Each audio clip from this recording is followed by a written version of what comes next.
नमस्कार। मेरा पूरा देश सुन रहा है।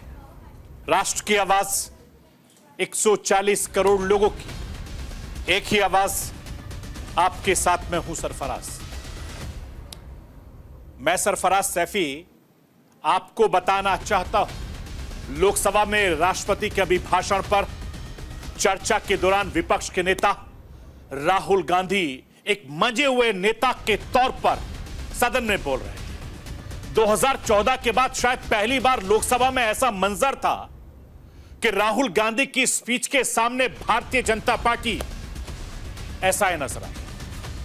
राहुल गांधी को रोकने के लिए प्रधानमंत्री नरेंद्र मोदी 2 बार उठे, राजनाथ सिंह, गृह मंत्री अमित शाह कम से कम 4 बार उठे, कृषि मंत्री शिवराज सिंह चौहान भी 1 बार उठे, लेकिन राहुल गांधी बीजेपी को लगातार घेरते रहे।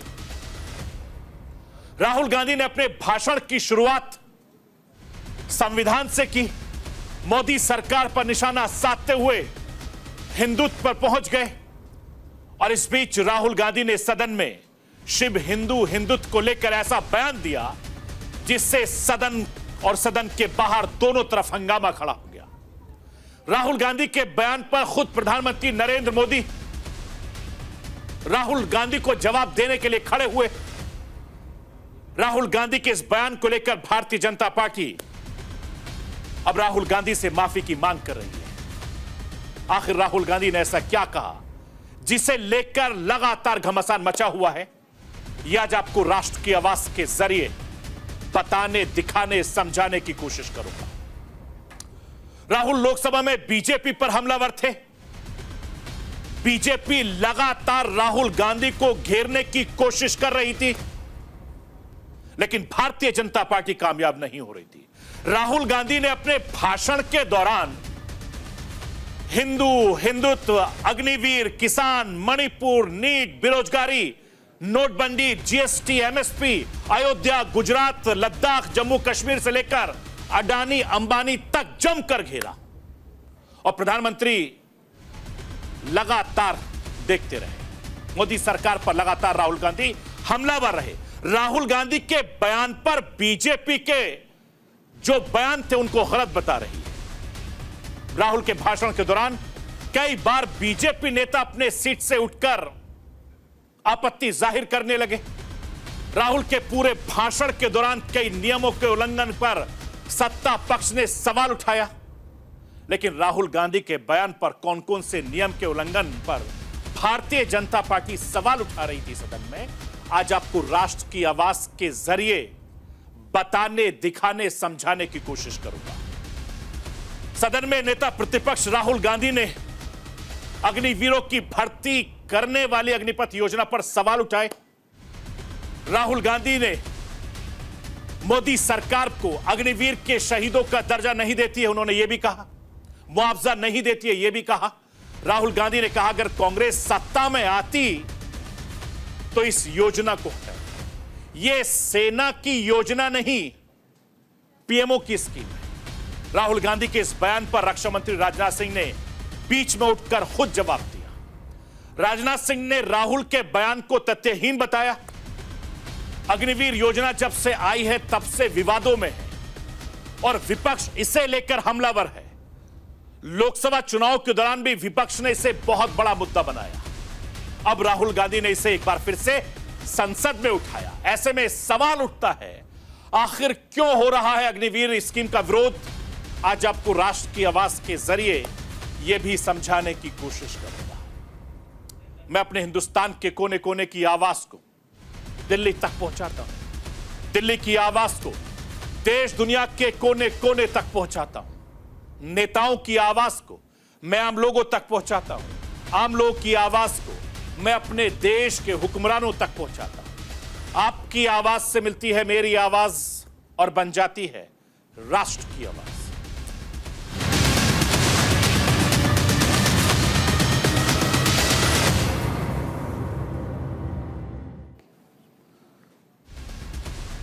संसद सत्र के 6ठे दिन लोकसभा में फुल एक्शन नजर आया। सत्ता पक्ष विपक्ष के बीच आर पार की लड़ाई देखने को मिली। संसद में धर्म युद्ध छिड़ गया। विशेष सत्र के छठे दिन राष्ट्रपति के अभिभाषण पर चर्चा चल रही थी। इस दौरान नेता प्रतिपक्ष राहुल गांधी ने बहस की शुरुआत की और संविधान से लेकर भगवान शिव, हिंदू, हिंदुत्व, अयोध्या, इस्लाम, अग्निवीर, महिला, महंगाई, मणिपुर से लेकर नीट तक तमाम मुद्दों पर भारतीय जनता पार्टी की सरकार को जमकर घेरा। लेकिन सदन की कार्रवाई तब तक और ज्यादा आक्रामक हो गई जब राहुल गांधी ने भगवान शिव की तस्वीर सदन में दिखाई। इसके बाद राहुल गांधी ने कई धर्मगुरुओं की तस्वीरें भी दिखाई। राहुल गांधी ने सिख, ईसाई, इस्लाम मजहब, बुद्ध जैसे धर्मों का सहारा लेते हुए कहा कि सभी धर्मों में हमें यह सीख मिलती है कि डरो मत, डराओ मत। और इसी दौरान राहुल गांधी बोलते बोलते कुछ ऐसा कह गए जिससे सदन में हंगामा खड़ा हो गया और इस पर प्रधानमंत्री नरेंद्र मोदी से लेकर गृह मंत्री अमित शाह ने सदन में खड़े होकर विरोध जताया। और इन नेताओं ने कहा कि पूरे हिंदू समाज को हिंसक कहना बेहद गंभीर बात है। मैं सबसे पहले नेता प्रतिपक्ष ने क्या कुछ कहा वो सुनवाता हूं और उसके बाद प्रधानमंत्री नरेंद्र मोदी, गृह मंत्री अमित शाह ने बीच बीच में उठकर किस तरीके से राहुल गांधी को रोकने की कोशिश की, आप खुद देखिए।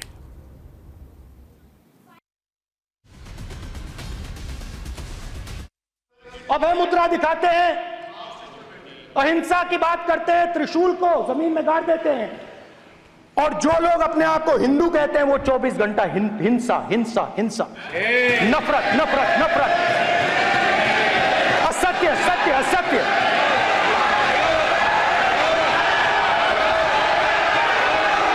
आप हिंदू हो ही नहीं। विषय बहुत गंभीर है।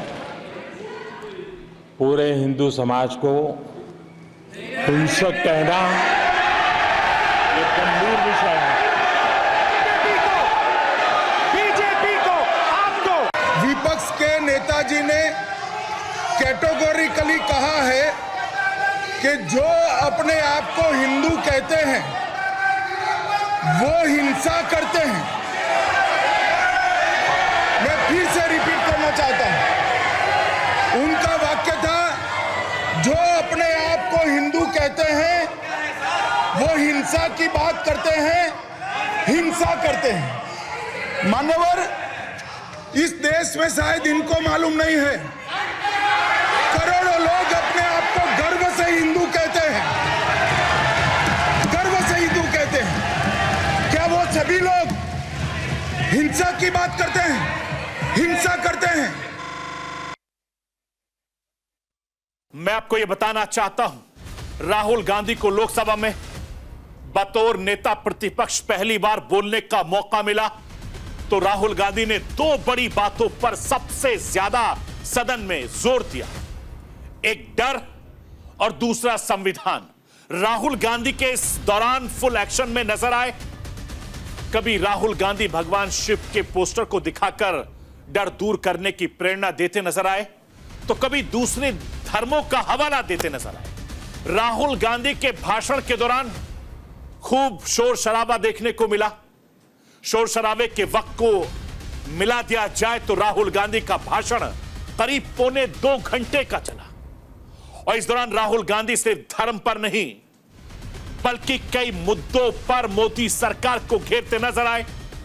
सरकार की तरफ से प्रधानमंत्री नरेंद्र मोदी से लेकर गृह मंत्री अमित शाह, रक्षा मंत्री राजनाथ सिंह, इसके अलावा दूसरे मंत्री भी बीच में उठकर राहुल गांधी को रोकते नजर आए, लेकिन राहुल गांधी रुकने का नाम नहीं ले रहे थे। तमाम नेता राहुल गांधी पर एक के बाद एक आरोप लगाते रहे कि आप गलत बात बोल रहे हैं, आप रुकिए, सदन के अंदर सही बात बोलिए। लेकिन राहुल गांधी लगातार अपनी बात करते रहे और जिस तरीके से चाहे कश्मीर की बात हो, चाहे मणिपुर की बात हो, जमकर सरकार को घेरते रहे। राहुल गांधी ने सदन में कहा कि प्रधानमंत्री नरेंद्र मोदी मणिपुर तक नहीं गए, जम्मू कश्मीर के लेकर मुद्दों को उठाया, महिलाओं की बात करी, इसके अलावा तमाम ऐसे मुद्दों को लेकर किसान भाइयों के लिए तमाम तरह के सवाल खड़े किए। कृषि मंत्री बीच में उठकर उनको सफाई देनी पड़ी, लेकिन तमाम आपत्तियों के बीच राहुल गांधी ने अपने पहले भाषण में जो बड़े मुद्दे उठाने की कोशिश की, मैं राष्ट्र के आवाज के जरिए आपको वो बताना चाहता हूं कि कौन कौन से ऐसे मुद्दे थे जो राहुल गांधी ने सदन में उठाए। जरा आप देखिए स्क्रीन के जरिए। राहुल गांधी ने सबसे पहले जांच एजेंसियों के दुरुपयोग का मुद्दा उठाया। उन्होंने कहा कि यह जो मुद्दा है बहुत गंभीर है। अग्निवीर को लेकर लगातार सरकार पर निशाना साधते रहे, जिस पर खुद मंत्री ने खड़े होकर राजनाथ सिंह जी ने जवाब दिया, हमारी सरकार आई तो अग्निवीर बंद कर देंगे। राहुल गांधी ने यहां तक कह दिया। आप सोचिए, अंदाजा लगाइए। एक अलग ही कॉन्फिडेंस में राहुल गांधी नजर आए। महंगाई की वजह से घरों में महिलाएं पिट रही हैं, उनके साथ अत्याचार हो रहा है, इस तरह का जिक्र उन्होंने किया। पीएम कहते हैं कि गांधी को फिल्म ने पुनर्जीवित किया है। आप सोचिए, अंदाजा लगाइए, ये तमाम बात कहते नजर आए। इसके अलावा राहुल गांधी ने अयोध्या में बीजेपी को मैसेज भेजा, यह भी उन्होंने कहा। तमाम तरह के सवाल, तमाम तरह के जवाब वो लगातार बोलते रहे। किसानों की एमएसपी पर उन्होंने कहा कि एमएसपी नहीं मिली है, जबकि कृषि मंत्री शिवराज सिंह चौहान खड़े होते हैं, कहते हैं कि राहुल गांधी जी आप गलत बात कह रहे हैं। किसान कानून अडानी अंबानी के लिए लाया गया, यह भी उन्होंने कहा। जो राहुल गांधी के निशाने पर लगातार अंबानी अडानी रहते हैं, एक बार फिर से संसद के भीतर उन पर नजर जागते नजर आए। यानी तमाम तरह के बातों का जिक्र करते हुए उन्होंने एक के बाद एक सवाल खड़े किए हैं। मैं आपको यह भी बताना चाहता हूं कि मणिपुर की जो योजना है उसको लेकर मणिपुर जला हुआ है। मणिपुर पर लगातार राहुल गांधी बोलते रहे, नरेंद्र मोदी को घेरते रहे, सरकार पर हमलावर होते रहे, और इसको लेकर लगातार एक के बाद एक क्या हुआ है। मैं आपको सुनाना चाहता हूं कि राहुल गांधी के इस बयान के बाद उत्तर प्रदेश के मुख्यमंत्री योगी आदित्यनाथ से लेकर दूसरे मंत्री क्या कुछ कह रहे हैं, आप सुनिए।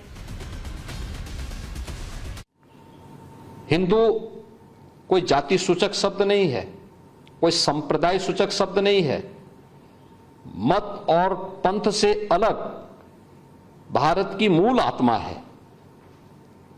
श्री राहुल गांधी के इस बयान ने, जिसमें हिंदुओं को बारे में जो टिप्पणियां की हैं, यह सत्य से परे भारत की मूल आत्मा को लहूलुहान करने जैसा है। भारत माता के लहूलुहान करने के इस प्रकार के दुर्भाग्यपूर्ण बयान के लिए श्री राहुल गांधी को देश की जनता से माफी मांगनी चाहिए। मेरे भाई कभी हिंदुओं का अपमान नहीं कर सकते, बहुत स्पष्ट बोला है उन्होंने बीजेपी के बारे में बोला है, उन्होंने बीजेपी के नेताओं के बारे में बोला है।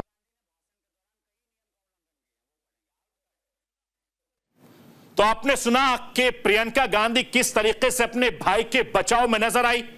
हालांकि सदन के भीतर, सदन के बाहर, दोनों तरफ नेता राहुल गांधी के बयान की मजम्मत करने लगे, लेकिन राहुल गांधी के भाषण में नियम के क्या उल्लंघन हुए वो भी आपकी स्क्रीन के जरिए देखिए। आसन की तरफ पीट करके खड़ा होने का आपत्ति जताई है उन पर कि राहुल गांधी वहां पर ऐसे खड़े थे। इसके अलावा सदस्य को बोलते वक्त शोर करने पर आपत्ति जताई है। ये राहुल गांधी के भाषण पर आपत्तियां हैं। सदन में अनुपस्थित व्यक्ति का जिक्र की आपत्ति में जताई है। सरकार लगातार राहुल गांधी ने क्या क्या गलती की है उसको लेकर घेरने की कोशिश की है।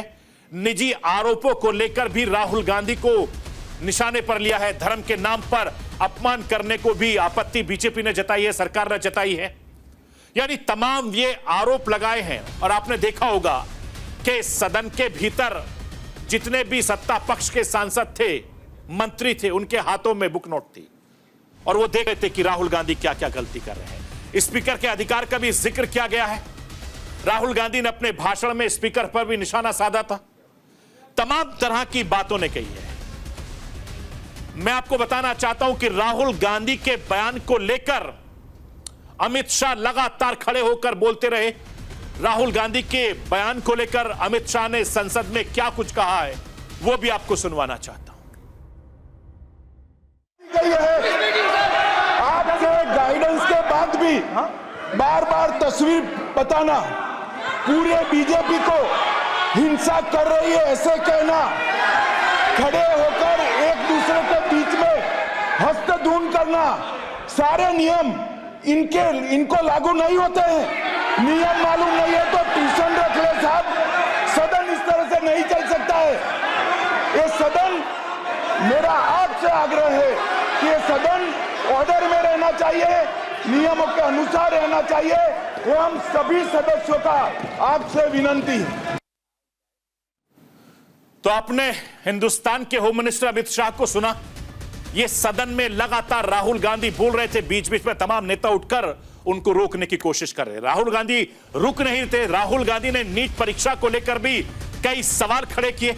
राहुल गांधी ने कहा कि नीट परीक्षा के लिए बच्चे कई कई महीनों से तैयारी करते हैं और उसके बाद रिजल्ट क्या होता है सबके सामने होता है। उन्होंने जिक्र किया कि कितने दिन में, 7 साल में कितनी बार पेपर लीक हुआ है। राहुल गांधी को एक बार सुनिए नीट को लेकर।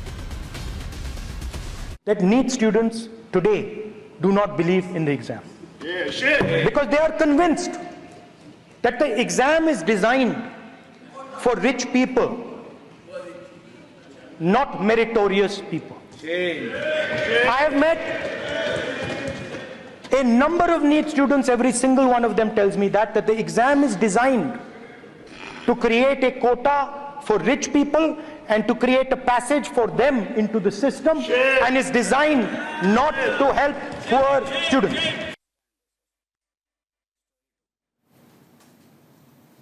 मैं आपको यह बताना चाहता हूं कि लोकसभा चुनाव में संविधान बचाओ नारे को मिले समर्थन के बाद से कांग्रेस को यह एहसास हो गया कि झूठ या सच बस नैरेटिव गढ़ने से ही संभव है।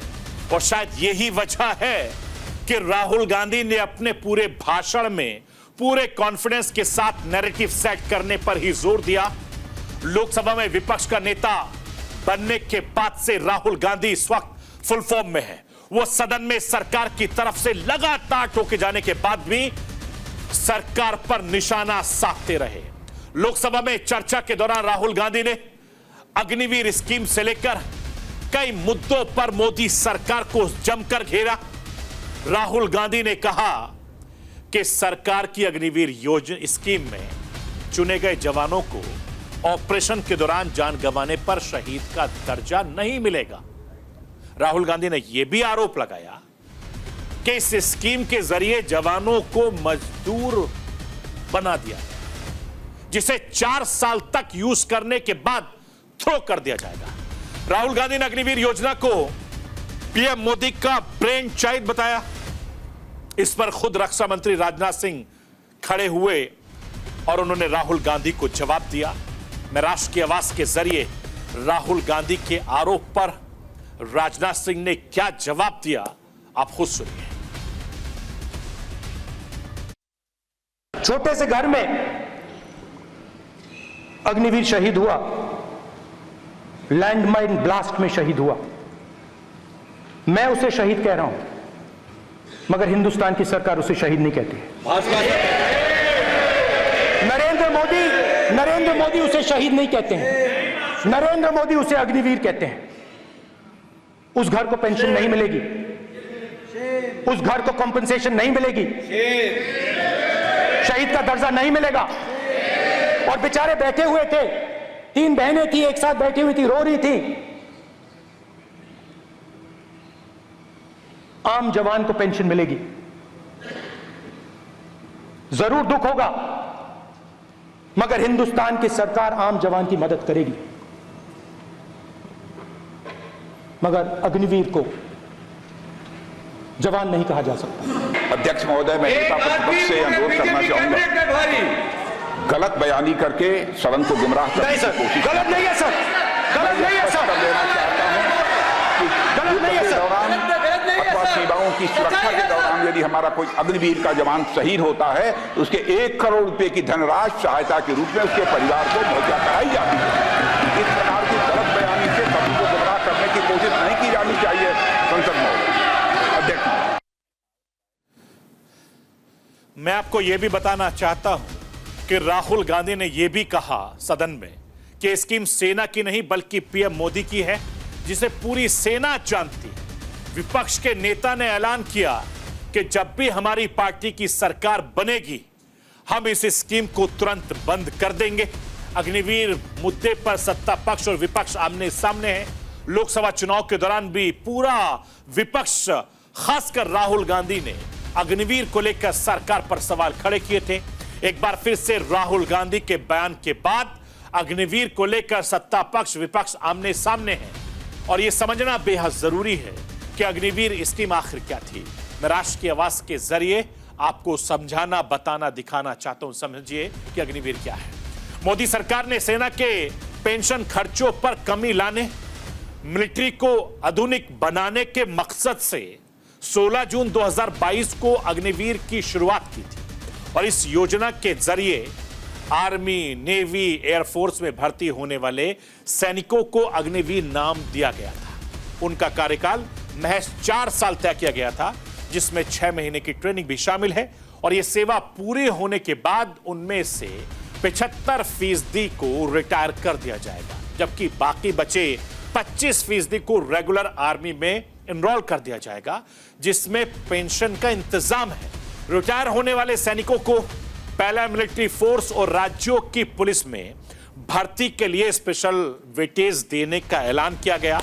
अब इस स्कीम का आखिर विरोध क्यों हो रहा है, वो भी राष्ट्र की आवाज के जरिए आपको बताना, समझाना चाहता हूं। असल में रेगुलर सैनिकों को 15 साल तक तीनों सेनाओं में सेवा का मौका मिलता है।